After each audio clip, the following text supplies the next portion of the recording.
It's hard to believe we are 1 year into the life cycle of Splatoon 3.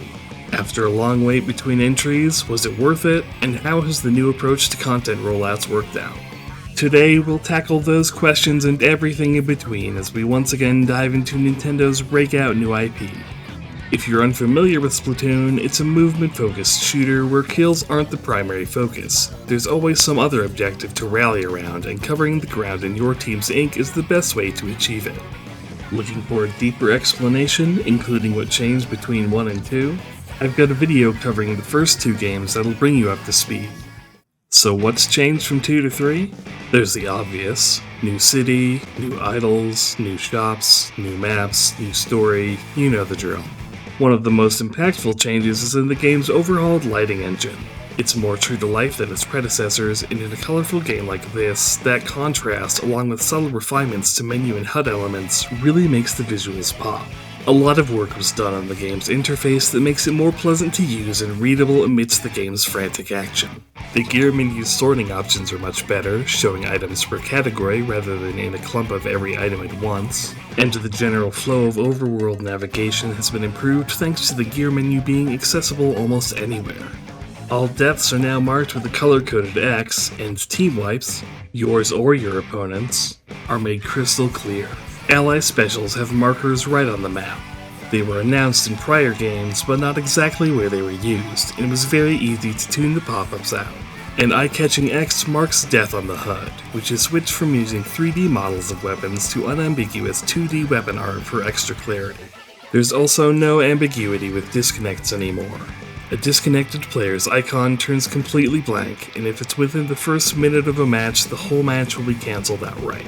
Really, there's so many little quality of life improvements throughout the whole game, it would take a while to list them all, and I'm sure I would miss a few in the process. Perhaps the best of all, though? The newscast is finally skippable. You can't skip anything important, but anything routine can finally be ignored. In terms of gameplay, there's a major change and 2 new movement options that add up to more than the sum of their parts. Gone are spawn points, in are spawn drones. Players now launch into their base with temporary invincibility, encouraging a more aggressive playstyle, allowing you to get to where you want to go quicker and to fearlessly confront incoming attackers. The Squid Roll and Squid Surge are our new movement options. Squid rolling is performed by jumping in a 180-degree radius behind where you're moving, retaining your momentum and giving you some armor to escape oncoming attacks. It's an incredibly useful mechanic to master, aiding in combat and in traversal.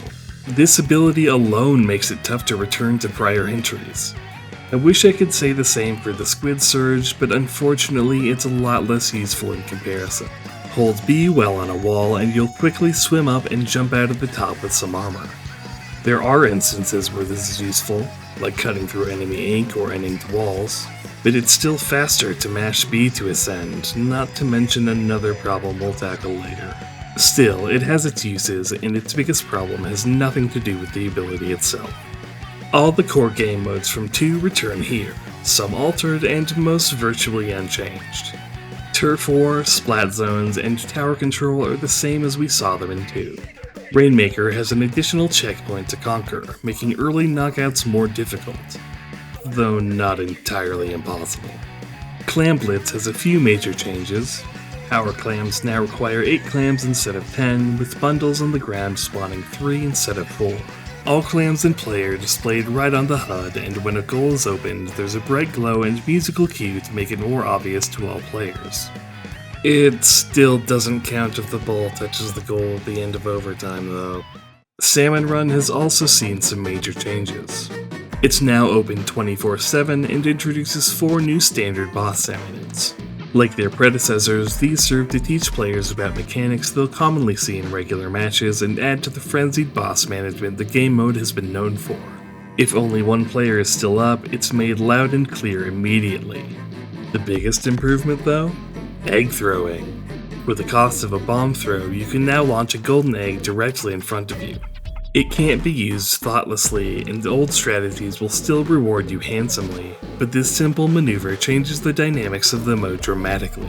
You can save more eggs on your own, work with teammates to carry them long distances, circumvent obstacles, and even throw a last-second game saver at the basket. There's also the possibility of an extra wave occurring, pitting you against the King Salmonid for a chance of getting even more rewards. Combine all this with fantastic new maps and you get a salmon run that's significantly richer and much more challenging. The lobby has received a major overhaul. Instead of waiting in a menu before battle, you now have a whole testing ground to play around in, complete with holograms of everyone in the lobby with you. You are free to practice your weapon, mess around with other players, or just sit there and use your phone. You can now party up for Turf War with a high chance of being put on the same team if you do. It's not perfect. Some modes don't allow swapping members in and out on the fly, and while solo queues are cancelable, party queues aren't, but it's a big step forward nonetheless. Ranked Battle, now called Anarchy Battle, has been overhauled completely. We'll go over this in more detail later, but instead of one regular ranked queue and one league queue, ranked is split into series matches and open matches. Series matches are solo queue only and require you to put up ranked points, challenging you to win 5 matches before you lose 3. You get points for any matches you win, but the game's new accolade system, which awards you medals for feats accomplished during a match, such as covering the most turf or splatting the most enemies, adds to your final score regardless. Think your team is holding you back in the series? If you can prove it, defeat will sting less and victories will be just a bit sweeter. In terms of weapons, quite a bit has changed. Every weapon and sub-weapon from 2 returns right from the start. No waiting for old weapons to drop. Some weapons have seen redesigns as well. On top of the usual Splat Trifecta redesigns, weapons like the Range Blaster and 96 scale have been redesigned to make them more distinct at a glance. And all kit variants now try to be visually distinct from their original counterparts. This improves mid-game readability in a subtle but appreciable way. The way you obtain weapons has changed in a way I was initially unsure about. Now though, I'd say this is how the system should have worked from the beginning. Weapons now require a separate currency, licenses, which can be obtained by leveling up and ranking up your freshness level with a given weapon. You can even trade in 3 to get a weapon above your current level early. You can certainly waste licenses this way, but if you're smart about it, you can get any weapon in the game essentially for free. Buying weapons over your level is enough to make the system better on its own. Not spending any cash is just the cherry on top. We also have 2 new weapon classes in the form of Splatanas and Stringers. Swords that excel at close range and can even pack a punch at a distance through beam attacks, and bows that function similarly to chargers but without the laser sight and with splatling-like charge rings that affect potency and range. The game launched with 2 unique weapons for each class. A first for the series and a welcome introduction to the broad range of playstyles these classes could provide in the future. There's only one new sub-weapon, the Angle Shooter, a strange cross between a point sensor and a burst bomb. It acts as a dart that bounces off obstacles, creating a tripwire and damaging opponents hit directly. It's a strange one that hasn't quite found its place yet, but to their credit, the devs are really trying to give this thing a purpose. As always, special weapons are a big part of the game, this time more than ever before. Unlike the jump between 1 and 2, Splatoon 3 features several of 2's special weapons in addition to reworked specials from 1 and a bevy of originals. Tenta Missiles, Ink Storm, Booyah Bomb, Inkjet, and Ultra Stamp all return from 2. 1 specials have been reworked into the Trizooka, firing 3 bursts of ink that have an arc to them, the Big Bubbler, putting up a protective shield with a beacon in the middle, the Wave Breaker, sending out waves that hurt and mark opponents unable to dodge in time, the Killer Whale 5.1, firing targeted beams that rapidly damage anything they cross, and the Triple Ink Strike, targeting 3 areas around you to summon quick torrents of ink. The game's brand new specials are a good mix of team support, like the Inkvac's ability to disrupt enemies and absorb their attacks, and the Tacticooler's ability augmenting drinks, and offensive powerhouses like the Crab Tank's on-demand firepower, the Reef Slider's quick explosion, and the Zipcaster's wild ability to jump across the map for incredible flanking plays. This huge set of specials is, well, pretty special. The mix of new and old specials make for a game with a focus on aggressive play a la Splatoon 1 that also heavily rewards team play a la Splatoon 2. It's not perfect, but it's still top-notch stuff. Customization has always been an aspect of the series, but it's on a completely different level here, showcased from the moment you start the game. Character customization has few limits, and you're really encouraged to make your player character your own. Different species have their own hairstyles, but any gender can use whatever customization options they like. The gear system from previous games returns with even more options added to give you total freedom to make whatever you like.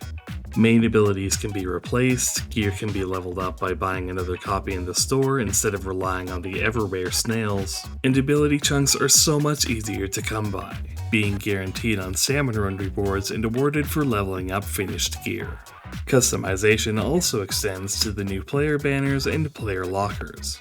Known as splash tags, these nameplates appear at the beginning and end of every match and can be customized using banners, titles, and badges. A new achievement system that lets you show off your proudest achievements, favorite weapons, or just your favorite characters if that's more your style. These go a long way in fostering the game's sense of community. Since each player is given a unique ID and likely has a unique splash tag, it's easier to recognize players from game to game.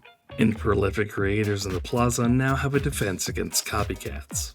Emotes are new too, customizable victory poses that replace the old win-loss animations. Lockers are a cool addition, but I can't say I care too much about the system myself. It's something else to do while you're waiting for a match. You probably already know just by looking at this footage if you'll be interested in them, but if you are, it's a great money sink. Still, it's undeniable that there's a wide demographic who loves these things. More power to them. Many customization items come from the new catalog system. Like Battle Passes and other games, this offers milestone rewards at every level, giving more of an incentive to play regularly. It also integrates with Splatfests. Hold that thought for later. Replays are finally a thing. Like Halo's Theater mode, this lets you watch back matches from any player's perspective. Rewatch your finest moments, figure out exactly how your opponents got you, what your teammates were doing, or whatever else in between. It's a fantastic addition and one of the best learning tools ever introduced.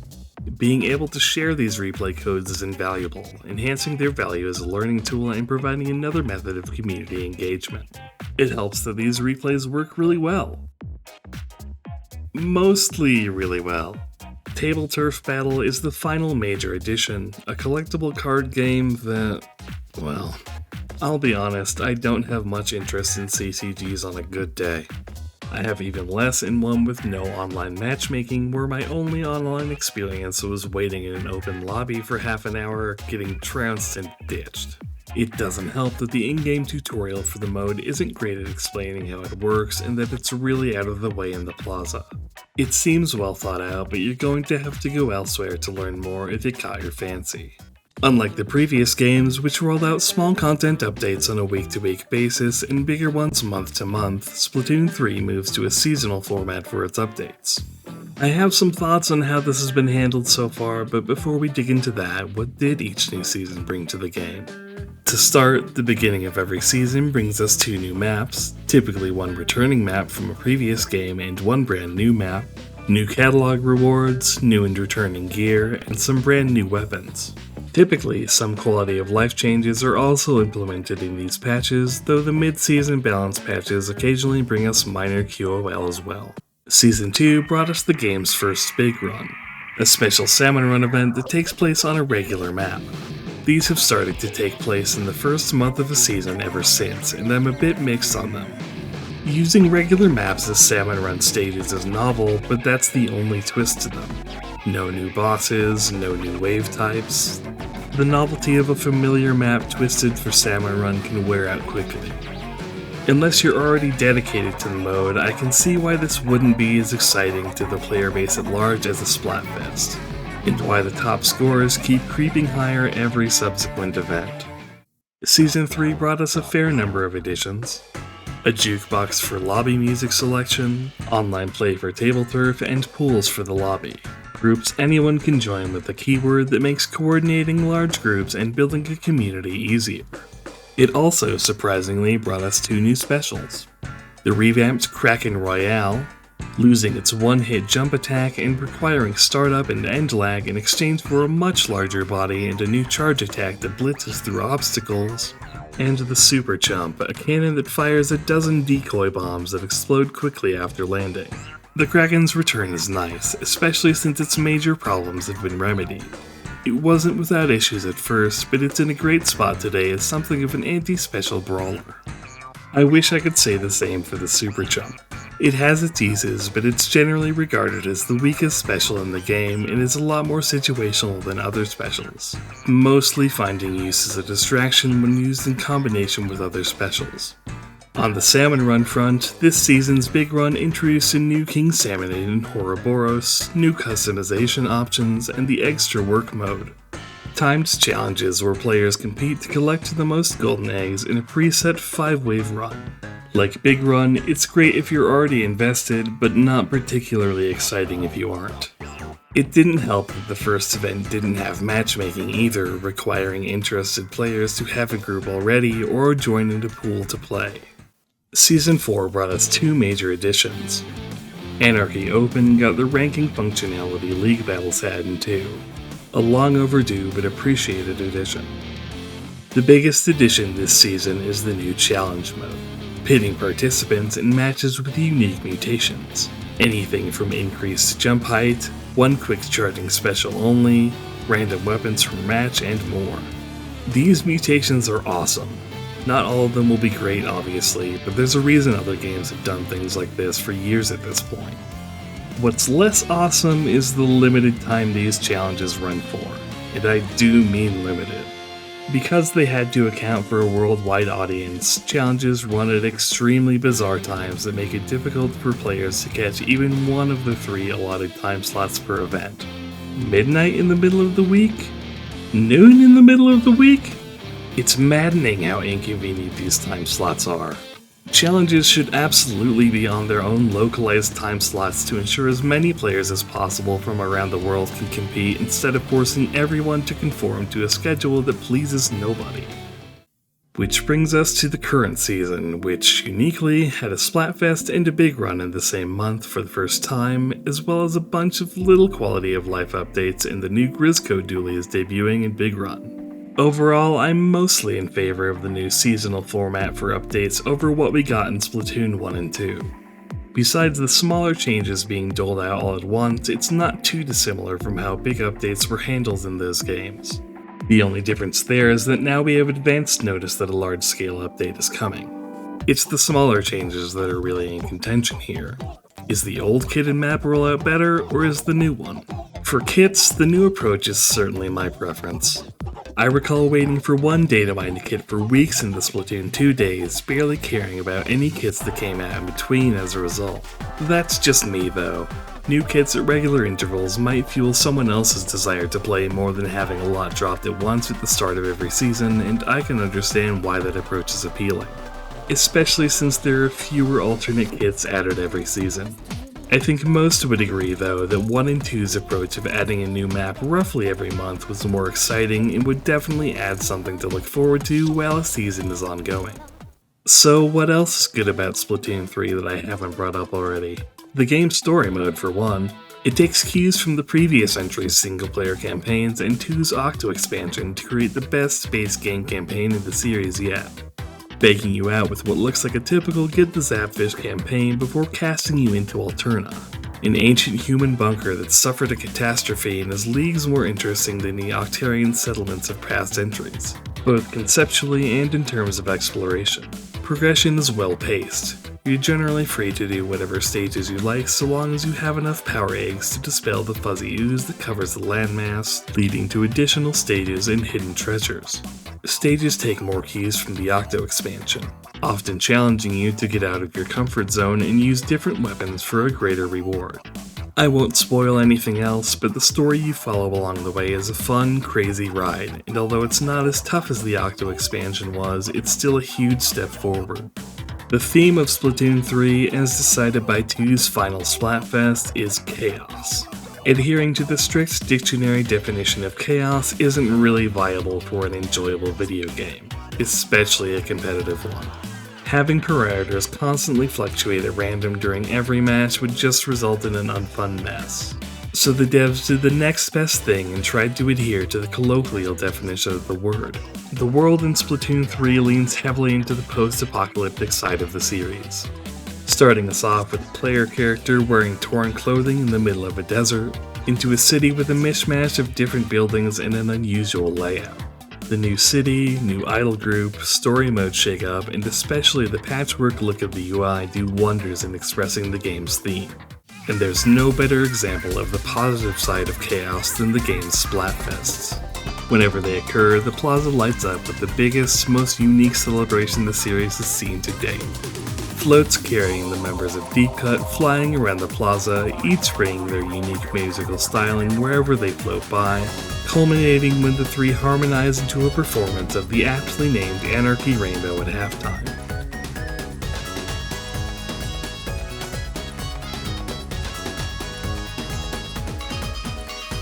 I'm pleased to say that my fear of the developers using the game's theme as an excuse to throw balance out the window was unfounded. In fact, quite the opposite. Perfect game balance is an unattainable goal, but Splatoon 3 comes the closest so far to achieving it. Sure, some weapons are obviously weaker than others, and some kits are still baffling, but we're at the point where there's a very healthy mix of viable weapons at the top that makes high-level play more varied and exciting. And even the low-tier weapons can still be fun in their own right. Special weapons are particularly noteworthy. It can't be easy balancing over a dozen of them, and Nintendo's approach to balance, while not likely to appease everyone, finally seems to be paying off, as the small adjustments they're so fond of have finally added up to a very healthy metagame. Of course, it's not all anarchy and rainbows. Splatoon 3 still has plenty of issues. Leveling, for one. While it does grant you a license every level, it does nothing else once you pass level 30. Considering how easy it is to get a license back, even if you really hate a weapon you purchased, I'm willing to bet a lot of the player base past level 30 has no reason to pursue leveling up anymore, myself included. Splatoon 2 solved this by rewarding the player with a Super Sea Snail every level. Why that didn't return is beyond me. There were a few things like that actually. The gear menu initially didn't have page tabs, and recon was only accessible from the plaza to name 2, so this might be fixed at some point down the line. Salmon Run has a recurring issue related to the Switch's hardware. At times, especially when there are many bosses on the field, the game can start to lag. This would be inconvenient, but not an outright problem were it not for the timer continuing to run down in real time as the game slows to a crawl. And the players who are likely to get into this situation are the ones who need as much time as they can get. Customizable suits in Salmon Run is a net positive, but the way it's implemented sucks. You have to earn the ability to purchase certain colors by exchanging scales you can only get as a result of fighting King Salmonin. It's bad enough that what scales you get are effectively random, but it's even worse that you're forced to spend them on things you might not even want in order to eventually get what you do want. Because of this hierarchy, certain colors become representative of experience instead of just a customization option. I'm certainly guilty of using someone's suit color as a rough estimation of their competence. The game's catalog system does a lot to incentivize daily play, but suffers the same predatory nature as other Battle Pass systems do, suckering you into the fear of missing out through catalog-exclusive items that you can only get by hitting certain milestones in a particular season. Miss them, and you miss that customization option, with your only option after that to take a spin at the gacha machine for a chance to maybe get what you want out of the ever-growing list of items. In the case of gear, it's a bit worse. The current season's catalog brought back gear from last year, so while it's nice that new players can still get it, you still have to wait a whole year to get gear if you can't find the time to level up your catalog. Stages have never been perfect in either Splatoon 1 or 2, but there's a serious problem with the design philosophy behind the maps that are new to 3. It may be to play up the game's chaos theme, but almost every map so far has been a cramped, close-quarters map with few options for flank routes. It sure forces conflicts to happen, but getting shut out at spawn isn't particularly fun either. What good are spawn drones if there's no way to actually escape your spawn area when the enemy team is camping it? Almost every new map is guilty of this, making the majority of quality stages in the game Splatoon 1 and 2 stages. And even that isn't a guarantee of quality, since in the transition from 1 to 3, Mahi Mahi Resort was completely butchered. The original stage and its 3 counterpart only share aesthetics and a game mechanic, with the new stage being one of the smallest in the series. For a new mechanic, Squid Surge really doesn't get a chance to shine on most of these maps either. The amount of walls that are either uninkable or have a bar at the top preventing you from climbing up is absurd. And on many maps, what would be interesting flank routes are denied to the player by an uninkable surface. The worst stage in the game, in the series even, is Mincemeat Metalworks, a microcosm of all the worst design choices 3 stages have to offer. Take a look at this linear corridor of a map. Since every map in the game has rotational symmetry, let's see what options enemies have to approach our side. There's a path they can take through the middle of the stage, high ground on their side they can climb over, and a shorter block next to the high ground that's a bit safer. The enemy could take the high grounds on our side of our block, but those surfaces are uninkable, so that's a no-go. That's not great on its own, but here's the effective range of the E-liter on this map. Besides a car and a pike that was hastily thrown in a patch, there's very little cover in very few areas an E-liter can't snipe you from. A good E-liter makes playing this map a nightmare.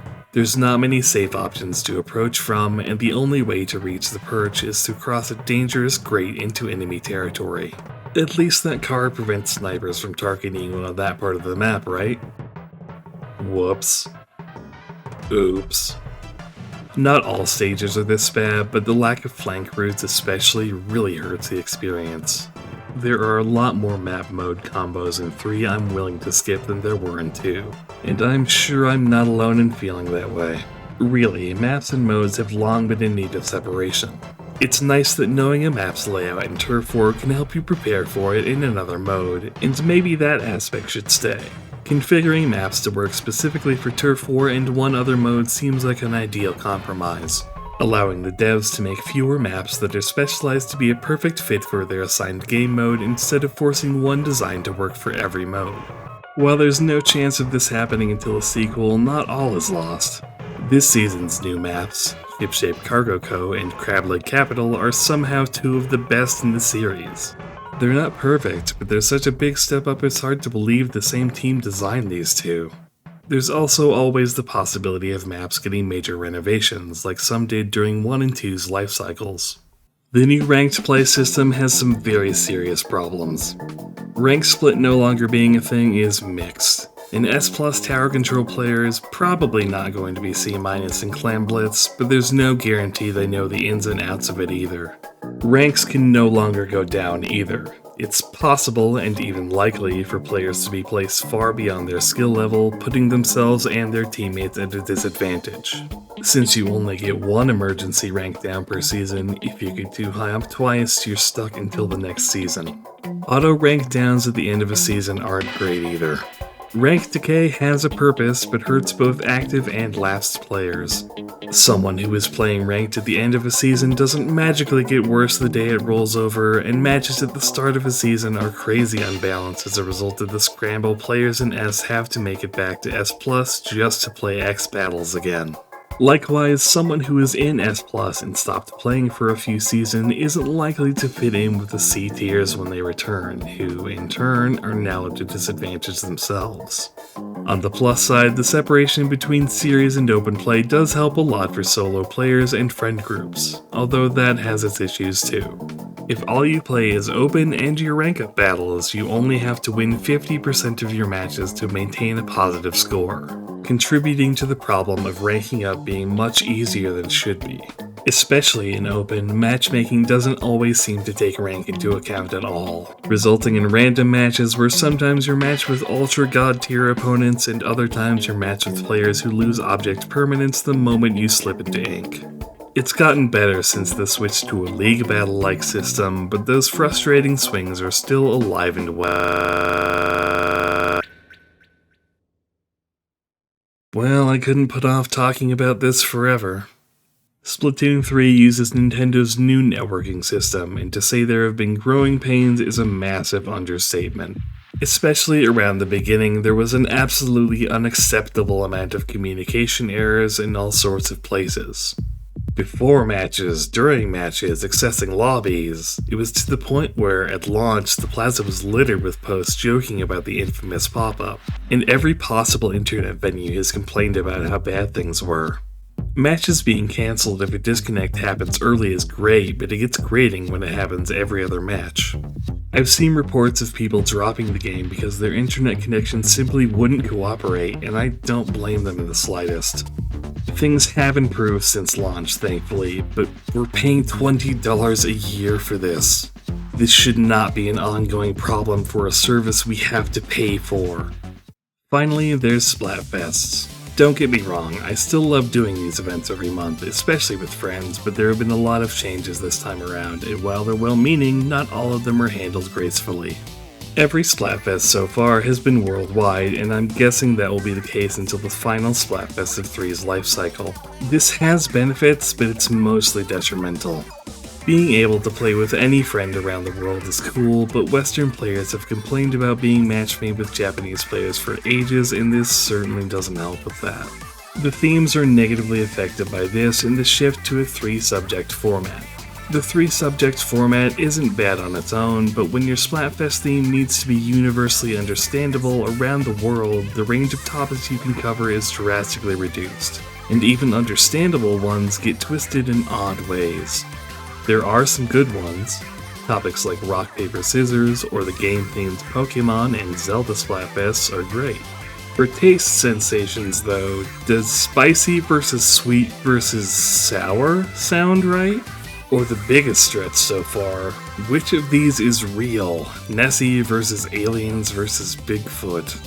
There's been some bad Splatfest topics in the past, but this need for conformity really makes it tough to care about most of the topics at hand. And the ones with actual answers have resulted in major popularity gaps. In terms of gameplay, there are some major changes. Splatfests are now 2 days long. Exciting for many, but since ranked modes are still locked out during the duration, I have seen many players who opt to just get their rewards and bounce or not bother playing at all. The week before Splatfest, players can earn conch shells for their team by leveling their catalog that double as free spins on the gacha machine, incentivizing players to fight for their team even before the Splatfest starts. It's an awesome system on paper. Even if you can't play during a Splatfest, you can still help your team by finding a little time to play the week before. The problem, seemingly, is how these are counted. The wording used suggests that the total number of shells collected is what's used to determine the sneak peek winner, but it may actually be an average. If it is, it sure is some coincidence that 2/3 of the Splatfests thus far have positively correlated popularity with conch shells. The biggest addition is the new Tricolor Turf War mode, and this has just been a disaster from the start. You would think that this would involve 3 players from each team, but that's not the case. Instead, 2 players from 2 teams are pitted against 4 players on 1 defending team, essentially making this a typical 4v4 match where only one team has full super jump spots, all special callouts, and no friendly fire. How in the world do you balance this? The solution they came up with was an objective that spawns in the middle of the map. By holding on to the Ultra Signal for a few seconds, the attacking teams can secure a Sprinkler of Doom for their team that is indestructible and continually covers a large area nearby. There can be 2 at once, and generally, if the attackers score both signals, it's almost impossible for the defense to come back. Conversely, if the attackers cannot secure a signal, it's almost impossible for them to win. Getting signals is so powerful that, at least in theory, the attacking team should always win. If one attacking team focuses all their efforts on keeping the defense team out of play, the defending team simply cannot gain ground against the sprinklers. Instead, because of the disadvantages mentioned earlier, attacking teams often end up in a 2v6. When the format was new, attacking victories were much more common, resulting in the first handful of Splatfests seeing the halftime leader, who is forced to defend during Tricolor matches, losing the Splatfest as a result. Ever since Tricolor became its own opt-in mode with stakes in the final results, however, the opposite has become true. Because halftime defenders get a 50% score boost, they're likely to come out on top overall since that boost is so impactful. And 18 points at the end for winning Tricolor is huge. Since the change, the defenders have only lost the Splatfest once. Most of the time, whatever team you see defending at halftime will be the winner, and that's likely doing a number on player morale. Strangely enough, though, I still find there to be something compelling about Tricolor, especially with a friend. It's still turf war, just with an objective to rally around that's significant to the outcome. It's a shame you can't queue up as a full defending team anymore, but the game's high moments are still present regardless of side. But especially if you're attacking, the rival attackers know the score and work with you instead of against you. Despite all these problems, these many problems, I still wholeheartedly recommend Splatoon 3 as the best entry in the series. You have to hold the things you love to a high standard, right? Not everything will be addressed this game, but it's well worth looking past the negatives. There's so much to love about the game, whether you're brand new to the series or are a longtime fan. 3 has occasionally been called a finale to a saga.